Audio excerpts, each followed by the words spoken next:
there's this thing going on in the community right now where people are kind of lost with their purpose. So they believe their neighborhood or whatever they're doing at the moment, as far as getting fast money or whatever it may be, is their purpose. And so they have to fight for it, or they have to die for it, or they have to kill for it, or whatever it may be. You know. Ladies and gentlemen, may I have your attention, please? Are you ready? Are you ready? Yo, what up, what up? It's your boy Rubino. And this DJ in the building. And you listening to the UpNUp Podcast. Yeah. Wait, what are we doing? I don't know, just listen.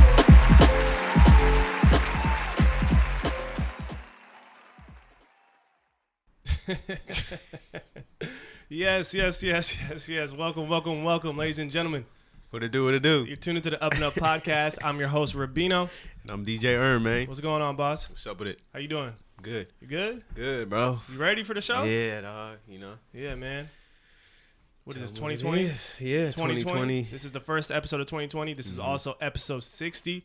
Yes, sir. Right? Yeah. For those of you first-time listeners, thank you for tuning in. If this is your first time, this is the UpNUp Podcast. This is the podcast where we're focused on cultivating culture, right? Nothing more, nothing less, right? We're here to provide the space for individuals, groups, movements, right? Yeah. Power move makers, door kickers, right? You say shakers already? Movers and shakers? Movers and shakers, Yeah, that's all your that, thing right man. there, Whatever, yeah. you know, you get the message. Anybody who's out there carving lanes, man, for themselves as well as for their culture and the people coming behind them, right? Yeah, man, I'm excited. This is episode 60, first episode of 2020, man. Gonna kick it off right, right? Yeah. But not only is it episode 60, this is also Listener Appreciation Week, Yes, right? sir. Right. But before that, I do want to make sure we give a shout out, of course, to the family members, right? And by family members, I'm talking about the consistent supporters, viewers, listeners, you know, encouragers, you know, anybody who's been giving us good energy and support to the movement and to the brand and everything we got going on. Shout out to y'all, man. Yes, sir. You guys are family members. If this is your first time listening, welcome to the family, right? Yep. Make sure to rate, review, subscribe. Obviously, you can find all the episodes on YouTube, SoundCloud, iTunes, and Spotify. Just type in the UpNUp Podcast, and that's where you can find it. And make sure to follow us on social media as well, @ the UpNUp, to stay tapped in, right? Yes, sir. Now, I did say this is Listener Appreciation Week, right? How you feeling, man? I'm good. You good, man. Right? I'm good, yeah. We've been doing this. This is like our fifth one now. This is our fifth one. Yep. This is our fifth one, Yep, right? yep, And yeah. you know, shout out to the listeners, man. Shout out to y'all for, you know, just staying engaged, right? And again, like I said, if you want to continue, we do this every 10 episodes. So episode 70 is when we're going to do the next one. And we ask you guys one simple question: what's your favorite episode, and tell us why. And then you can come up here and take over the show. Yep. Right? You could take Erm's seat. You could do what you want. Yeah. I think Erm might be switching seats soon. Yeah. Might be, yeah. Yeah. But yeah, let's just get straight to it, man. I'm honored, man, to have one of our listeners, one of our family members, come up to the show, friends to the show, right? A brother. He submitted, right? He gave us the feedback. He told us what he was rocking with. Yep. We're gonna have him on the show, and he's gonna take over, right? Yeah. Our guest is none other, today's Listener Appreciation Week winner, than my guy, my brother, Manny, aka Sosa Zewoldi. Can we get a round of applause? For the brother? Come on up, my guy. Cool, calm, and collected over here, man. I know, Yeah, man. you know. Got a nice vibe. From Yeah, Sosa man. right now, Yeah, man. Again, thank you for the listeners, man. This is for y'all. What up? Yeah, go ahead. Throw them headphones on too, man. How you doing, Bob? I'm doing wonderful, Robbie. How are you? I'm good, man. I'm trying to catch your vibe, man. You know, you cooling right now. I'm chilling. Cool, chilling. calm, and collected. Hell yeah, man. Again, thank you, man, for supporting. Thank you for submitting. Right. You know, we usually start off by first of all tapping into the episode that you submitted for, which was I'll let you tell it. What was the episode that you picked as your favorite, and tell the people why? Yeah, so I picked Vazi. That one really got to me because he was a young guy that basically left his corporate job. A lot of us work corporate jobs, and you know, grow up in an immigrant family, you have to deal with pressure from them, and then dealing with the pressure of making it in America at the same time. Yeah. So him and his partner leaving. Yeah. And then venturing out on their own. Yeah. And going to the real estate business. Yeah. Really just inspired me. Being the firstborn immigrant child, and like they didn't really like tell me how to do what I did ever. They just knew that, you know, like for the most part, if Ari's making a decision, you know, like it's probably a good one. Yeah. But when I told them I'm gonna quit my job, or I mean at this point, you know, the job quit me. Yeah. You feel me? Yeah. Like when the job quit me, I'm not looking for another. Like my dad's like at this point, like I'm like 2 months unemployed. My dad's like, all right, son, what are you doing? Like, you know, what's the next move? What's the next move? Yeah. Hell yeah. And that was episode 21. For those of you who want to tap in, that was episode 21 with Vozy. Shout out Reeve and Qasim, man. Hell yeah. Damn, bro, that's crazy. And I actually do remember you reaching out to me to get his contact info. Yes. After that episode, right? Yeah. So me and Reeve actually met up in Bellevue. Wow. After that, Okay. and a couple of friends, and yeah, we spent a couple hours together, and we built a friendship off of that. So you know, I'm still cool with him to this day, and you That's know, crazy. I get a lot of advice from him, and yeah, it's good. That's crazy, man. Yeah. That's what we're talking about. We're connecting dots out here, right? We say that a lot. We're trying to connect dots, and that's a prime example right there, right? Yeah. We actually before we continue this, What's up? we skipped the quote of the day. I Right? was waiting on you. Man, you better. I was like, something don't feel right. Man. You know what I'm saying? Yeah. Well, I got the quote though. So the quote of the day is, got? "Thought is powerful in all phases. Even in my career, even in my life, things end up exactly how I visualize them." Yeah. That's deep. Yeah. It's only right for that Nipsey said that. This is episode 60. So yeah. I see you. Yeah, hell yeah. Run that back. Run it back. back. Yeah. Man. So, I like all that. right. I've heard that quote before too. Yeah, that's a powerful quote. Yeah. So thought is powerful in all phases. Even in my career, even in my life, things end up exactly how I visualize them. Yeah. Yeah, I agree with that. I think your thought is powerful, and It's everything. yeah. It really is. You know what I'm saying? You know what I mean? Yeah, I agree. I think you really manifest your thoughts. Whatever you think about the most is going to come true. Yeah. Whether it's bad or good, honestly, I think. Yeah. You know, negative thoughts it's going to have a negative outcome. If it's positive, it's going to be positive. That's real. Exactly. I try to stay on the positive and the up and up. You feel me? Yeah. That's how you got to do it, man. That's how you got to do it. No, that is true though. I do agree with the power of your thoughts. You know what I mean? I think it's like you sometimes you got to take control of those things, man. You know, there's so many distractions out here nowadays. You tend to sometimes you might be thinking through someone else's lens or someone else's thought process and not understanding like, yo, what is my thought process? Like, how do I want to process shit? You know what I mean?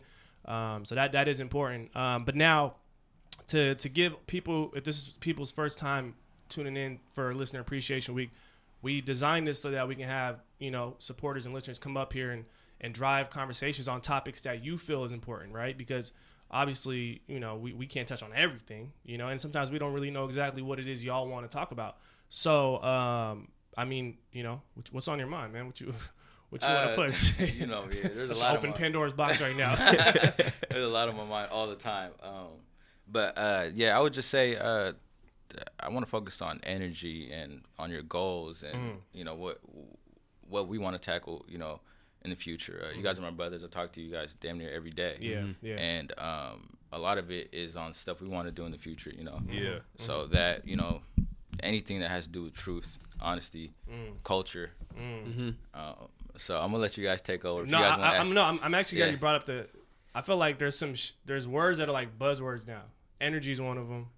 You know what I'm saying? Like, I think toxic was one of them not too long ago. Like, it's like you just hear these words constantly, but like, what does it really mean? You know what I mean? And we talk about this all the time about the power. You said power of thoughts, but also the power of energy, right? And how you know, me personally, I feel like energy should be seen as a form of currency. That's just how I look at it. 100%. Like, if you truly looked at your energy and the way you distribute it as if it was no different than the way you distribute your dollar, you would be surprised how how intentional you'd be with that shit. You know what I mean? Because you ain't out here just throwing money at everything. True. You know, but people treat their energy as if it's like is just like Monopoly money or some shit. You know, you're just tossing that shit out there, and then you wonder why you might be feeling drained, or you're not where you need to be. Could you switch that to maybe karmic energy? What's that about? So put me on some shit. So so you threw the word karmic energy, threw everything off of me. I was like, what the hell? I was like, what? so you could, I think you use energy in like various ways, but okay. with karmic energy, I think when you exchange good energy, good thoughts, good deeds, okay, that's gonna come back many folds that is. Okay. So, but if it's bad energy, it's bad karma. Okay. And it just does whatever, you know what I mean? Yeah. So that's what I mean by that. Okay. It's kind of like being mindful as well as whoever's on the receiving end. Yeah. Okay. Yeah. I like how you brought that up, because I remember we were talking one time and you were telling me about coincidences. Yeah. What's your take on coincidences? You know? I honestly don't think there's no such thing as coincidence. Yeah. Like that Nip quote you just said. Yeah.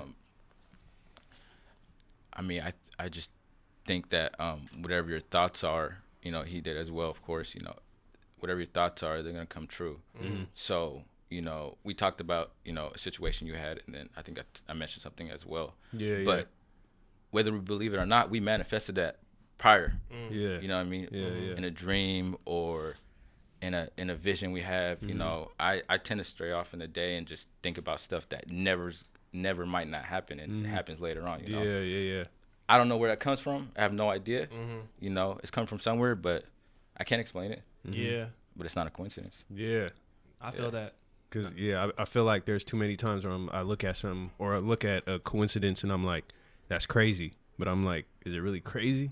You know what I'm saying? Like, I don't know. Like, maybe it was supposed to happen. So I can't just be like, oh, that's crazy that this happened. Oh, this is crazy that this happened. It's kind of like we do stuff we don't notice that kind of led up to that, you know? Yeah. I think we got to morph our minds now, you know, with us, but others as well, thinking that's not crazy, so it can manifest something even greater for everybody. Yeah, you know what I mean? Exactly. Because I just, you know, I just really believe that, you know, with this energy talk that's happened recently, if you said positive energy 10 years ago, people would look at you crazy. They're thinking you're talking about like your actual utility bill or some shit. Yeah, like, what are you talking about? You know what? Now it's a normal thing. That's not a coincidence. But I brought up. I said it's a buzzword because although it's talked about, is it actually like delved into? You know what I mean? Like, just because people are talking about it's trendy. Energy is trending right now. Like, people talk about it, they use it. It sounds good.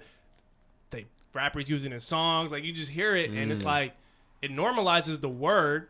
But like, do people really understand it? You know what I mean? I think that's where reading books on that shit works. You know, reading, like, actually doing research, bro. Like, you know? like it's being tossed around loosely a little bit. Yeah. Exactly, bro. Yeah. And I think with that, it can be misleading. You know what I mean? Because then we're not gonna get anywhere. You know, just because people are talking about energy, they're talking about it in theory. You know, like in actuality, like I could talk to Erm, I could talk to you, and I could like pull certain situations, be like, yo, this is exactly what energy means to me, and that transferring of energy and how it affects me and how I know it affects other people. You know, I don't know if a lot of people actually think about it like that, you know, as opposed to just saying they think it's like feeling good and feeling bad. It's like, nah, it's a little bit deeper than that. I think so too. I don't know what other people are thinking, so I can't say it, but I think we're at the very cusp of it, the very beginning of it. It's trendy right now. I agree with you. Yeah, it is very trendy right now, but I think we're gonna get there eventually. You know, like 20, 30 years from now, we're gonna be, you know what I mean, meditating somewhere out in the field somewhere. I don't know. Yeah, it's tough though, man. I mean, even with streaming, not to cut you off, but even with streaming, that's another form of like, I don't know. I'm gonna go out there. Salsa theory. Here we go. Salsa theory number one. Come on. I was waiting on this one. I think it's just, you know, with streaming, it's not a coincidence that it's like called streaming. You know, you're streaming consciousness, like streaming thoughts. And when I hear the UpNUp, you know what I mean, I'm getting influenced by you, you know, the way you guys think. You know what I mean? Yeah. And when I watch an interview, I'm getting influenced by whoever you're interviewing by. Got you. You know. Okay. But so I think what we're looking at is like more so as society as a whole needs to be a little bit more intentional, right? I think that's really what it is, because I'm really against the whole collective group thinking. I don't like that shit, you know, because then it takes away from your individual life experience, right? So if you two are talking about a concept that I'm not really sure about and how I feel about it, but because it's trendy, I'm just gonna be like, I don't want to be the oddball out. I'm gonna just jump on it. It's like, what's the point? You know what I mean? Like, what does it mean to me? You know what I mean? And it's not selfish to think that. Some people think like, oh, I just gotta go with the group.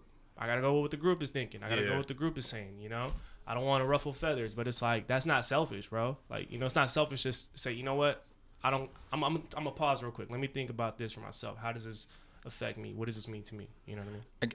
I definitely get you. Yeah. Like, kind of off topic, but in topic, the gluten-free craze that's going on in like LA right now, or like on the West Coast. That's you know what I mean, whatever diet craze there's going on. That's like veganism. That's one thing. You know what I mean? That's kind of thing that gets trendy. But you don't have control over someone's reaction. Is how I think of it. You know what I mean? Or how they take in something. So let's say you influence somebody, you see it as maybe they're not too true to it, or they're kind of fake with it, but maybe they influence somebody else by talking about it that's really about it, you know what I mean?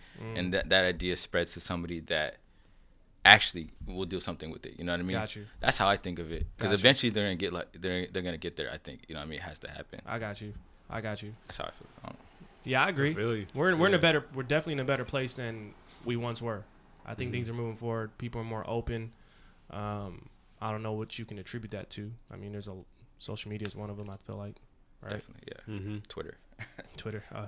So let's take it back though for a little bit. I mean, we know you obviously, so we just jumped into it. But like, give us a small background of like how you grew up and like where you grew up and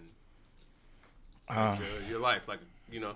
Yeah, we can. I think we really grew up very similar, all of us really. But you know, grew up in low-income housing, Holly Park projects, damn near all my life. Moved to Skyway. Grew up in the South End, Seattle, all my life. Went to Franklin. Grew up with immigrant parents. I don't know if you guys were born in the country. I was born outside the country in Khartoum, Sudan. So I came out went off to college, met you guys, you know. Yeah. And Go Cougs. Yeah. I wouldn't say I'm like different from anybody I'm around, really. You know, I'm pretty similar to everyone I am around. Your environment, as far as the environment you came up in. Yeah. But you know, grew up with very strict parents, and I don't know. I would say I'm pretty similar to everybody, but I definitely have a different view of the world, I feel like. But yeah, about me, I'm not too special. You know, I'm working. Just to be completely honest. Why are you dimming your light right now? I'm not shine dimming. bright, bro. Like a diamond. Yeah, I'm not dimming nothing. I'm just really saying, you know, I feel like I haven't accomplished nothing to really talk about or boast myself up or anything like that. You know, I'm pretty basic at the moment. Not to say that in the future I'm not gonna be somewhere. All right, so no, because I also want to kind of circle back to you picking episode 21 with Vozy. Yeah. Because in your submission, I do remember you mentioning that you were inspired by their decision to just say, you know what, I'm gonna bet on myself, and I'm gonna go against the grain, and I'm gonna just face the resistance that lays ahead. You know what I mean? What about that do you feel like in connection to your upbringing made that inspire you? I feel like I want to get into that a little bit. That's a great question.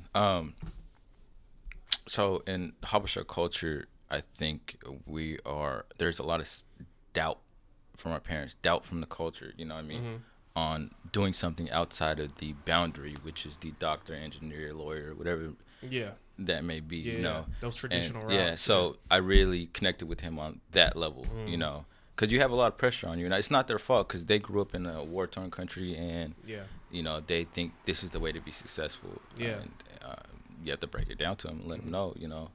So that's why I connected with that episode and that particular part of it. Got you. You know, there's a lot of, like I mentioned, there's a lot of pressure. You know, your parents are sending money back home to family that may or may not be doing well back there. More than likely, they're not doing well back there.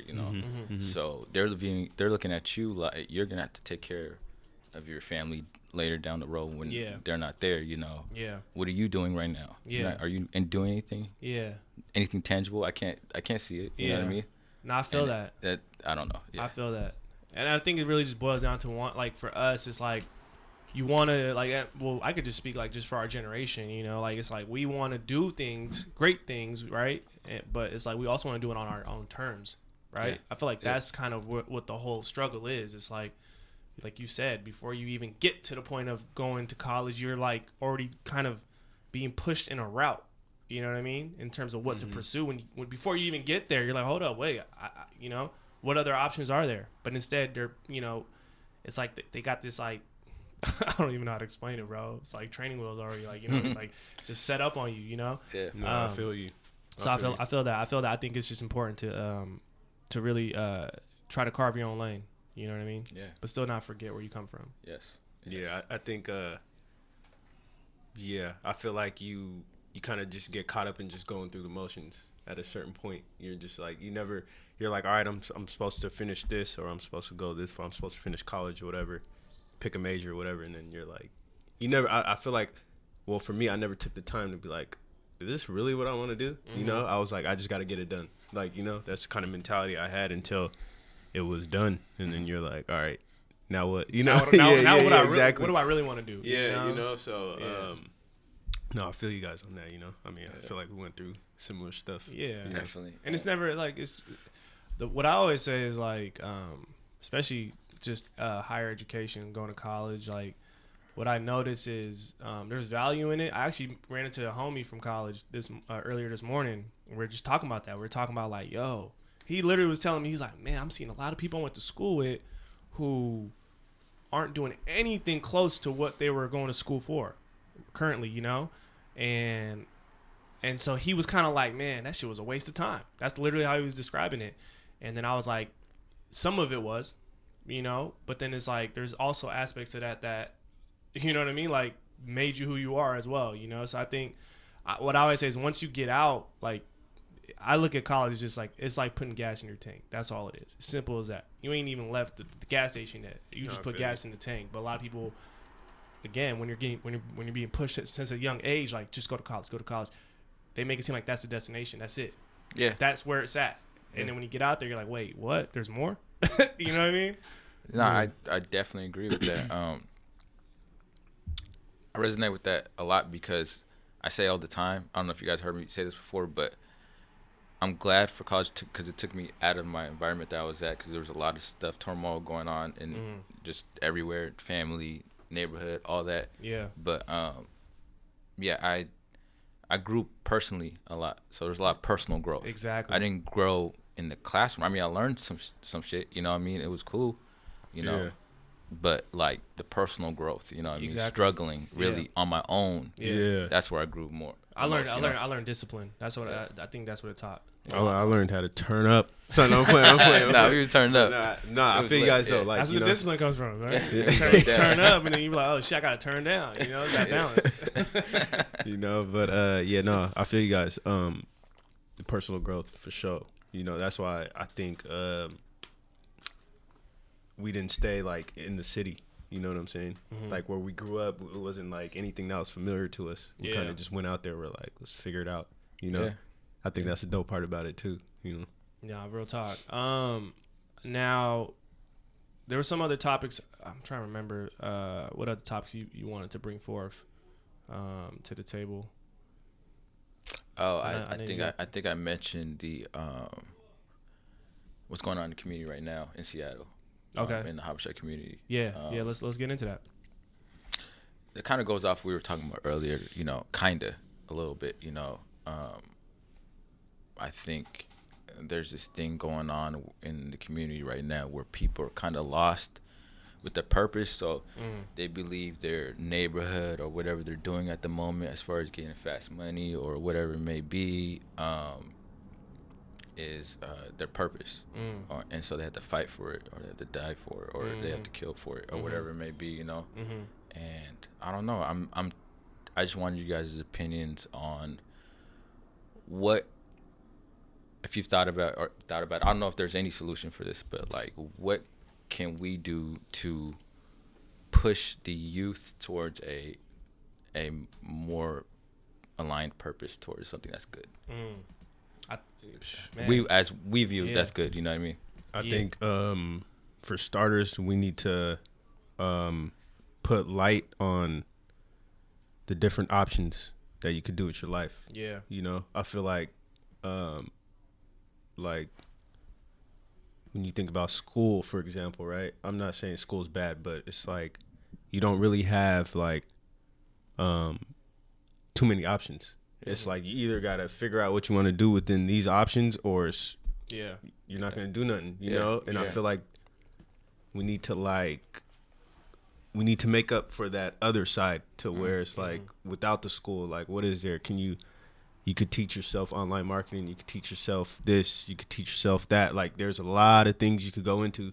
YouTube's hella big. Like that's why YouTube's dope, because there's hella people putting people on game about different stuff. Yeah. And nobody went to school for. YouTube you know what University. I'm saying? They call it YouTube University. No, that's what I'm saying. But because I feel like the more options you provide to the community, then I think people will start noticing the stuff that they really want to do, instead of people saying, I don't know what I want to do. Yeah. Like, damn, that looks kind of dope. Even if you try to do it and you don't end up like doing it for the rest of your life or whatever, at least you're like, okay, at least I tried. Yeah. Keeps you occupied for the moment. You know what I'm saying? Your horizons are a little bit more like expanded. That's actually, I don't know if it's like you said, like there's not like one solution, right? Because it's like just a bunch of shit that's working against a lot of these kids, you know what I'm saying, that live in these conditions, in these environments. And I think then it starts with the environment, you know what I mean? Like it starts with the environment you live in. I was actually thinking about this a couple of days ago about like parenting, bro. Like I'm not a parent, you know, but I can only imagine what it's like to be a parent who is trying to raise a child, you know, in those conditions, in those environments. And that parent might actually be giving them the tools and the knowledge and the guidance that child needs at home. But then you also got to realize that child still got to go out the house. You know what I'm saying? They still got to go to school. They still got to, you know what I mean? So like, you're not really with them 24 hours. So you still kind of have to have that balance where you're like, man, I can't be with them every day, all day, every day. So it's also on the kid to kind of figure it out for themselves. But when you're surrounded by a bunch of shit that's not good for you, what else are they going to figure out? You know what I'm saying? And so I think it starts with the environment. That's where I'm getting at. It just starts with the environment. When the kid walks outside of the house, where they're probably getting a lot of love and support from their family, when they walk outside that house, they need to get that same type of love and support from their community, from their environment, or at least feel like it exists out there. If they don't feel like it exists out there, like, it's tough, bro. Like, you know what I mean? I can't even blame some of these kids for what they do sometimes, because like you said, they don't have any other options. You know what I mean? It's easy for some people to talk about it when, you know, they grew up in environments of love and care and support, resources, you know. They felt like people gave a fuck about them, you know, when they left the house, someone other than their parents. So I think it starts with the environment and creating an environment of that unity, you know, and that it's not just about me, but it's about all of us, you know. I agree. I think it starts with that. I don't know what that looks like, you know what I mean? Yeah, I don't think in actuality, but it's important. The environment's important for sure. I think so. Yeah, making it look cool. You know? Yeah, it is cool though. You know, doing your own thing. It just, there's this mentality, I don't know what it is, in minority communities where it's just certain things are just not viewed as cool. You know, and I don't know. I really don't know the answer. You know, I wish I did, but people don't want to venture out. It seems like, you know, because they're scared. They're scared of what their friends are gonna think, and they're scared of what their parents are gonna think, because that self-doubt comes in too. You know. Yeah, I think a lot of times there's a lot of pressure on the youth more than there is on adults. You know what I mean? Yeah. And we sometimes take the youth's innocence for like, what stress do you got? You know, you're a kid. Or what pressure do you got? You're a kid. You know what I'm saying? And we can't equate like stress and pressure to just like finances. You know what I mean? Like, I feel like that's all people look at. Like, oh, you got money, you're good. You know, what are you stressing about? But it's like, there's so many other things that can, you know what I mean, perpetuate that shit. You know? And so it's tough. I think we gotta encourage uniqueness. You know, we gotta be like, it's cool that you're probably the only one in here that likes this, you know, because then it's like when you bring a room of unique people like together, then it's just like that's where the options come in. You know what I'm saying? There's a whole bunch of different options for people that come behind them to like do the same or even come up with more options after that. You know what I'm saying? So I think that's important. Yeah, pretty much like following a crowd is not as dope as you think, you know, or whatever. Or like, don't be scared to just be different, you know. Yeah, I feel like that's something we should encourage, and then people won't really give a fuck about how they're viewed. Yeah. You know. So I think another aspect to it is schools, like elementary and middle schools. I don't remember in elementary and middle schools being able to do like things out of the dorm. You know, we went to the computer lab, the library. I didn't really do. I had art class in like high school, I think. Yeah. There's nothing where there's no studio in there's no studio in the high school or the middle school.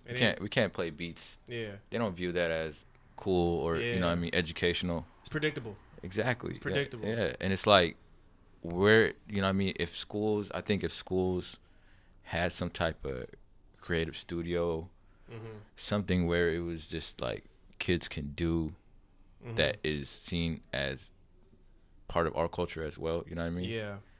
That would change some things, you know what I mean?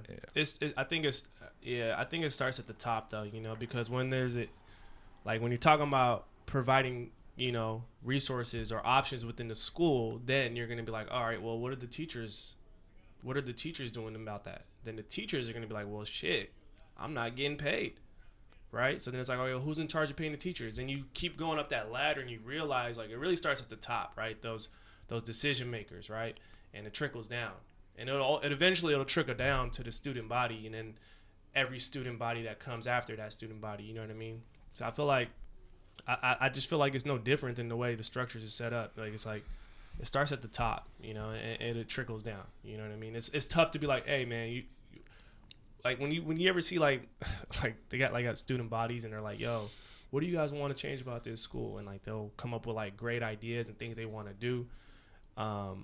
But you know what I'm saying? It is like they got great ideas, but it's like we got to be realistic about what actually brings change, you know? And it's like there's people who are in positions of power and ownership that are the ones who ultimately make that change for us, right? And it's like it's not fair. It's not fair for us to have to come up with a solution with two sticks trying to rub it together and make fire. You know what I mean? When they got an on and off switch for the fire. You know what I'm saying?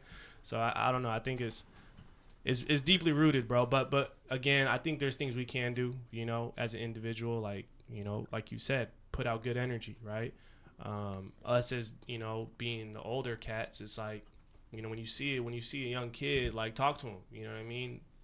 Figure out what they like to do, you know, and acknowledge them, you know, make them feel seen, make them feel heard, you know, those type of things, which doesn't sound like a big deal, but it might go a long way.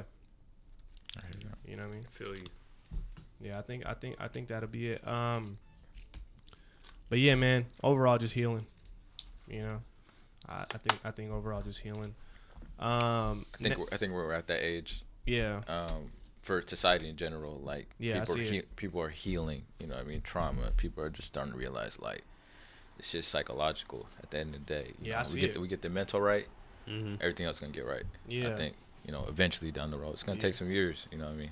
I mean shit, bro. People are like even the openness and expression of like mental health and now people are like it's normal for people to discuss that. You know what I mean? Like you got hip hop artists discussing it. You got athletes discussing. You know what I'm saying? But like, we grew up in a time when it was like, what? Yeah. You know what I mean? Yeah. I just watched Ron Artest's documentary earlier, and like, when he won the NBA Finals, the first person he shouted out was a psychiatrist. Yeah. And everybody was like, "Oh, I remember shit." that. Like, I remember that a lot. I remember that. Yeah. Everybody was just like, this guy's like out of everybody. He shouted out his hood. He shouted out Queensbridge, and then he shouted out a psychiatrist. This is after he changed his name to Metal World Peace. This right? is before. This is right before. This is right the year before. So, okay. but like. Then, yeah. Okay. But it was like he was like, it was never been. And no one's ever seen that. You know what I mean? Because most people like you hear psychiatrists, you think crazy. You know what I'm saying? What? That's what I'm saying. Yeah. When he said that, a lot of Yeah. people were like, whoa, this guy's really crazy. Yeah, like, you exactly. know, I ain't gonna lie. I was like, damn, Yeah. was And- he really going crazy? Yeah, or but something, you know? and he's brave. But, He's brave to do that. Yeah. You know what I mean? Because now you see where we're at. Sometimes it takes that person to get that shit started for the healing to make it normal. You know, because you see how he evolved. It's about evolution, right? Yeah. He evolved. So then you got a bunch of other cats like, damn. And now you got, tons of athletes coming out, DeMar DeRozan was open about his shit. Kevin Love, now everybody's talking about it. That's where it starts, bro. Like, so I definitely see the shift. The healing is definitely happening. Yeah. You know what I mean? Which is dope on a large scale. Now, before we get you out of here, first of all, man, again, we just want to shout you out just for, being engaged with the show and supporting the show and, doing what you do, but I told Irma I had a question for you, bro. Go ahead, shoot, bro. I had a question. It's actually a scenario question. Oh, damn. It's deep. Is it? Yeah, it's not. We'll see. All right, so you're on a boat with 3 other people, right? Okay. Oh, damn. You and 3 other people, and the boat will sink if all 4 of you stay on. So someone gotta get thrown off. On this boat is you. It's Jay-Z, Donald Trump, and Dame Dash. Who you throwing off the boat? It's a real question. You said 4 people and one of them got to go? Yeah, who you throwing off? Jay-Z, Dame Dash, or Donald Trump? Donald Trump. Oh, I see why. I know why he asked that. He has this love for Dame Dash, bro. That is crazy. Yo, you handled that well. I I really thought you were gonna throw Dame Dash. Hey, off the boat. we be going at it about Dame, bro. Yeah, I already know this guy's a Dame Dash fan for sure. You handled that well. I thought you were gonna throw Dame Dash off. Hey, bro, he might work for Dame Dash Studios one of these days, bro. He's gonna skate. Watch out. Oh man, I just know. I know how big of a Jay fan you are. I know. But I also know how critical you are of Dame. So I was gonna see what you're gonna do. Speaking of Jay-Z, Dame Dash, and them guys, another guy. The other guy. Another guy. I know you listen to hella music. Yeah. So what's your outlook on like music, hip hop, rap, everything right He be now? streaming music. He don't listen. Oh yeah, streaming. Yeah. There we go. What's the difference? Yeah. I'm just quoting you, bro. Yeah, I think hip hop is at a, I don't know, it's at a weird time. Rap in particular, because there's a lot of singing / auto tune, and I think the quality of lyrics went down, but the genre like expanded a little bit more. You know what I mean? As far as like experimenting. So they're using different melodies and flows and stuff like that. So I listen to a lot of Lil Baby and Gunna. That's what I'm bumping right now, and of course Meek, Drake, and Hove. But yeah, that's my opinion on it. It's growing. You know what I mean? You can't put rap into a box at this point. You know, thanks to Kanye and Drake, really. You know what I mean? They pushed the envelope a lot.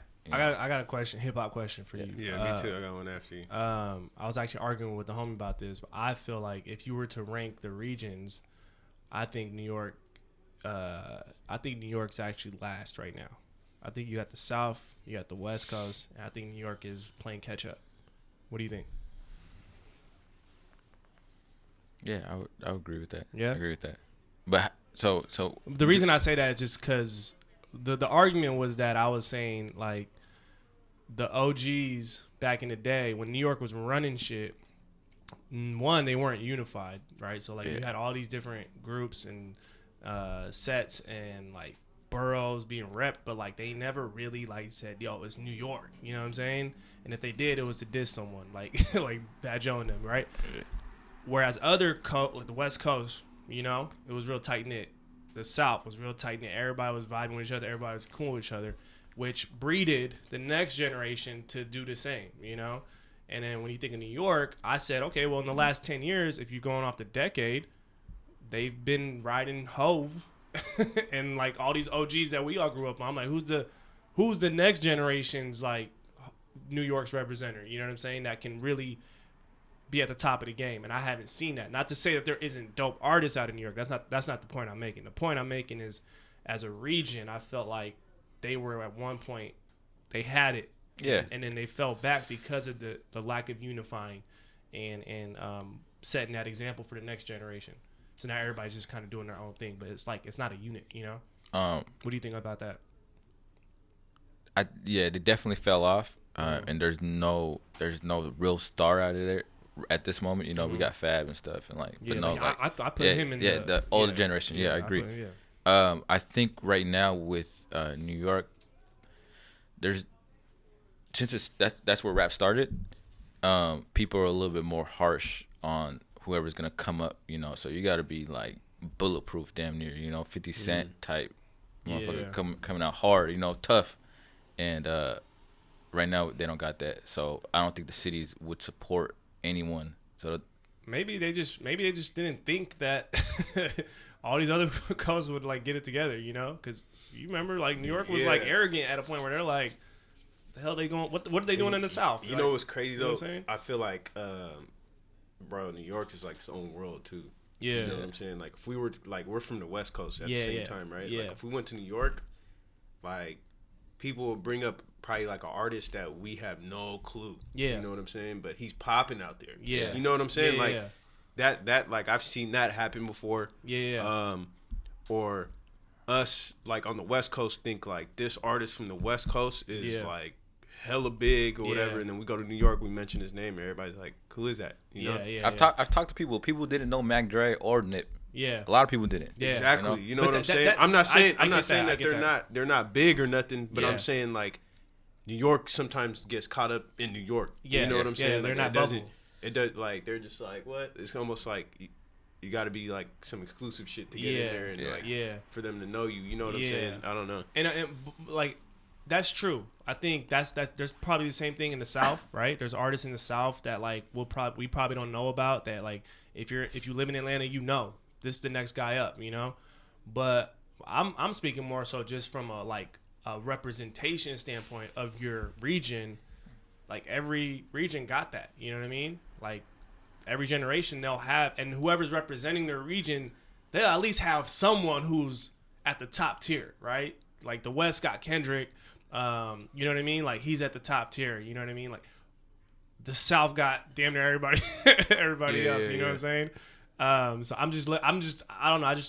It was interesting to me to look at that and be like, all right, well, how the hell did you have like Murder Inc., Rough Rider, all these, you know, people, and then it's like the next generation should have been like 10 times that, you know, or twice that. Let me ask you this though. Yeah. What kind of artist has to come out of New York for them to be a star at this time, in this day and age, in hip hop? Because you can argue. I'm not gonna say his name. You know what I mean? I'm not even really talking about like one. I'm talking about just the way the regions operate. You know what I mean? Because the South, again, was more unified. Yeah. West was a little more unified. New York, again, like you said, it's its own world. Everything's kind of like separated. They weren't thinking like, maybe we should just rep New York, maybe, you know, and try to unify a little bit better so that we can just, you know, dictate, you know, the sound and whatnot. But I don't know. When you bring up the region, too, you can't forget about like Philly and like, because that's part of the region, you know what I'm saying? Man, DC. You gonna throw Meek Mill in there? I'm saying, like, bro, that's East Coast. Like, you know what I'm saying? So, yeah, but Philly's like 3 hours away, right? 2-3 hours away. Yeah, DC too. It's pretty close. It's not New York though. It's not. It's Philly, bro. Yeah, New York is his own. I get what you're saying. Yeah, but I get. I get what you're saying too. But I'm saying we can't. Yeah, no. Meek, it's East Coast. If you're doing the East Coast, you throw them in there. You know, even Griselda. You know, they're Buffalo. Like I'm not. This has nothing to do with like talent or skill. This is just more so as a region. I kind of noticed, you know, shit shifted. You know, it went from Andre 3000 being like, "Yo, listen to us. We got something to say." You know what I mean? Like, no. They booed these guys, bro, when they won, and like that's how arrogant they were. They're like, man, get these Atlanta niggas out. You know what I'm saying? And then look what happened. You know what I'm saying? So, we can go on for days about this shit though. But Sosa, man, we definitely appreciate you, dog. For coming through. I appreciate you guys. You know, what you're doing. You know, I seen the seed planted, years ago. So it's crazy seeing the studio here. It's all it's nice and stuff. So I'm proud of you guys. Man, appreciate it. I'm looking forward to the future. What's to come. Likewise. Got good feeling, good karma coming, all that. Karmic, what you call that, karmic energy? Yeah, man. I'm going to look that up a little bit more, do some research on that one. But yeah, man, again, thank you for supporting, right? Thank you for listening. Thank you for viewing. Thank you for helping us continue to do the work we're doing. Yeah, man, and keep it on the up and up. Actually, I got to ask you. I got to ask you the question. What's your one word to describe what keeps you on the up and up? If you had to pick one. I'm sure someone said this before, but inspiration. Yeah.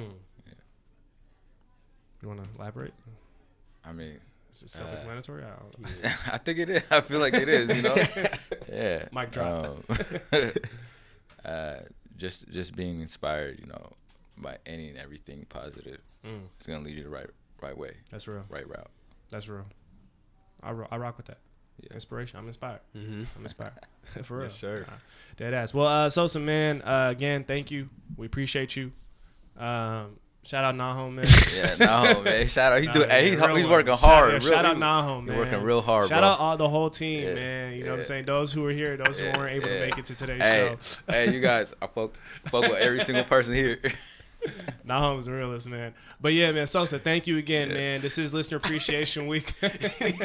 And again, for the listeners out there, if you do want to come up here and take advantage of Listener Appreciation Week episodes, the next one will be episode 70. We do this every 10 episodes.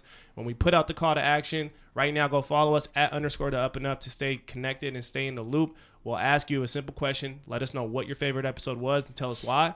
And come up here and take over the show. We can talk about anything you want to talk about. With that being said, man, Sosa, it's official. I mean, you already been a member, but you are now officially a member of the Up and Up. Can we get a round of applause? Yeah. My brother, man.